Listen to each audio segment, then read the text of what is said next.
يوم بكره كل يوم بكره، واحنا بنحمد الله وبنشكره، الحمد لله نحن على بيوتنا وعلى دورنا والحمد لله رب العالمين.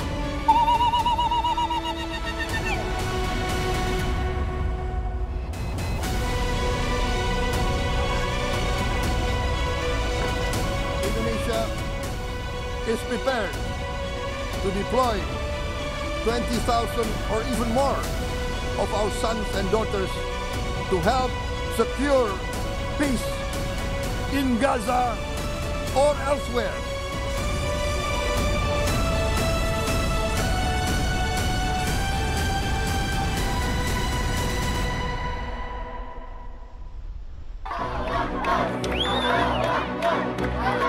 Sorak-sorai dan rasa syukur mewarnai reaksi warga Gaza atas kesepakatan gencatan senjata dan perjanjian damai antara Hamas dan Israel.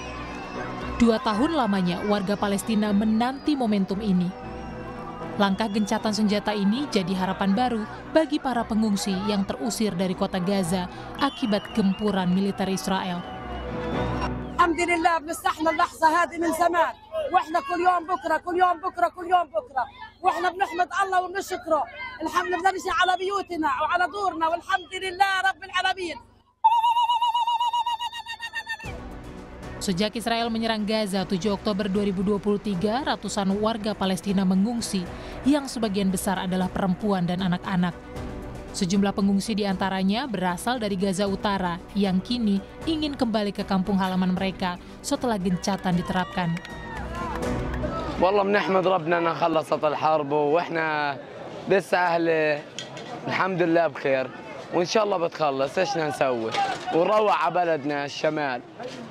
اول شيء بدي اعمله اول ما تخلص الحرب بدنا نروح على غزه نشوف كيف ضونا ضايله زي ما هي ولا لا، نشوف كيف الحياه كيف غزه وكيف صارت ومن هالكلام. Tak hanya di Gaza, ratusan warga Palestina yang mengungsi ke Lebanon juga ikut merayakan kesepakatan damai antara Hamas dan Israel untuk mengakhiri perang di Gaza. Para pengungsi Palestina menggelar pawai kecil berkeliling di area kamp pengungsian Ain al-Hilweh sambil menyerukan rasa syukur dan nyanyian kemenangan. Alhamdulillah Rabbil Alamin اللي الله نصر الشباب عندنا بفلسطين والله يقويهم والله يزيد النصر أكثر وأكثر إن شاء الله. وأنا كثير فرحانة وأنا من عين الحلوة وبهنيهن كثير على الجهود اللي عملوها بفلسطين خصوصا بغزة. الله ينصرهم بعد كمان. Sebelumnya, para negosiator dari Turki, Qatar, Mesir, dan Israel sepakat akan melaksanakan pembebasan sandera hingga penarikan pasukan Israel sebagai langkah awal menuju perdamaian di Gaza Rabu lalu. Kesepakatan ini sebenarnya berdasarkan 20 poin rencana perdamaian Gaza yang diluncurkan Presiden Amerika Serikat Donald Trump bersama Perdana Menteri Israel Benjamin Netanyahu pada 29 September. Rencana itu sebenarnya diberikan tenggat 72 jam, namun baru dicapai kesepakatan pada 8 Oktober kemarin. Hamas menerima rencana kesepakatan ini dengan syarat perdamaian abadi dan penarikan penuh pasukan Israel dari Palestina. Usai kesepakatan damai Israel dan Hamas, Presiden Amerika Serikat Donald Trump berencana mengunjungi Timur Tengah bertepatan pada saat sandera dibebaskan akhir pekan ini. I was just dealing with people from the Middle East, Arab people and other people on the potential peace deal for the Middle East. Peace for the Middle East, that's a beautiful phrase and we hope it's going to come true, but it's very close. And they're doing very well. I may go there sometime toward the end of the week, maybe on Sunday, actually. And we'll see, but there's a very good chance. Ada 4 poin penting dalam kesepakatan damai tahap 1. Pertama, Hamas dan Israel sepakat membebaskan para sandera, termasuk tahanan yang dijatuhi hukuman penjara sejak Perang Gaza pertama kali pecah pada 7 Oktober 2023. Kedua, Israel wajib menarik pasukan dari zona perang di Gaza. Ketiga, Hamas meminta dalam 5 hari setelah kesepakatan, 400 bantuan bisa masuk ke Gaza setiap hari. Poin lanjutan kesepakatan tahap 1, warga Gaza yang mengungsi akibat agresi Israel segera kembali ke daerahnya.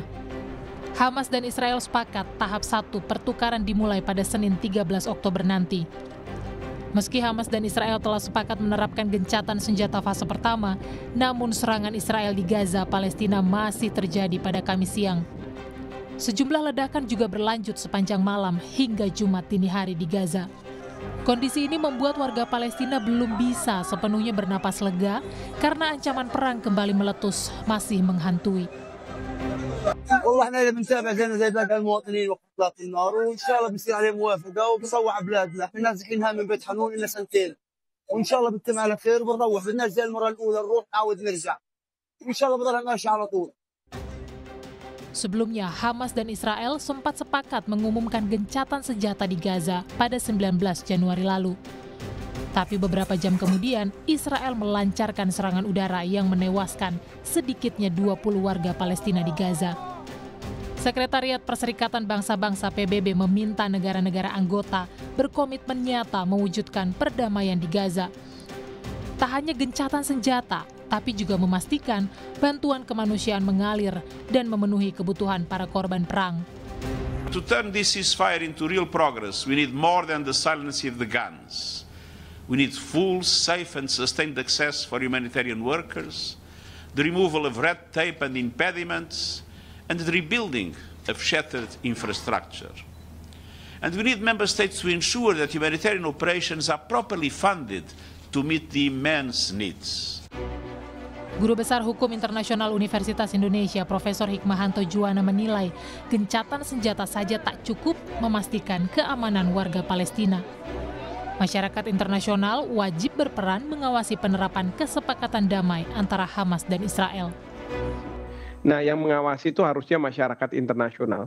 Dan di sini kalau kita lihat di 20 poin yang disampaikan oleh Presiden Trump, proposal, itu harusnya akan dibentuk yang namanya ISF, International Stabilization Force. Tapi ISF ini tentu diisi oleh pasukan-pasukan dari negara-negara Timur Tengah dan kemudian juga negara yang berpenduduk Islam seperti Indonesia dan kemudian juga Turki. September lalu, Presiden Prabowo Subianto menegaskan Indonesia siap menerjunkan puluhan ribu pasukan dan bantuan dana untuk menjaga perdamaian di wilayah konflik termasuk di Gaza.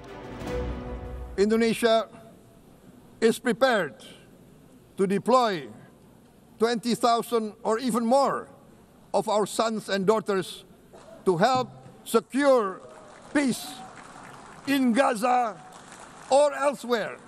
We are also willing to contribute financially to support the great mission to achieve peace by the United Nations. Melihat komitmen Prabowo tersebut, Hikmahanto menambahkan, Indonesia berpotensi berperan lebih besar dan nyata sebagai Dewan Pimpinan Pemerintahan Transisi dalam mewujudkan perdamaian Palestina. Pembentukan pemerintahan transisi ini jadi salah satu poin dalam proposal perdamaian Gaza dari Donald Trump. Saya mendorong kalau mungkin Bapak Presiden bisa mengontak Presiden Trump dan mengusulkan warga Indonesia yang menjadi kepala pemerintahan. Contohnya seperti Pak Yusuf Kala mungkin ya, karena beliau sudah punya pengalaman di pemerintahan dan lain sebagainya dan bisa diterima oleh masyarakat Palestina, saya yakin, karena beliau juga yang menginisiasi rumah sakit Indonesia di Palestina. Nah, jadi selama 2 tahun belakangan, serangan Israel ke wilayah Palestina telah merenggut lebih dari 67.000 nyawa dan lebih dari 153 orang lainnya terluka. Oleh karenanya, gencatan senjata dan perjanjian damai mengakhiri perang di Gaza tak bisa lagi ditunda untuk mengakhiri krisis kemanusiaan sekaligus mengembalikan wilayah Palestina. Tim Liputan, Kompas TV.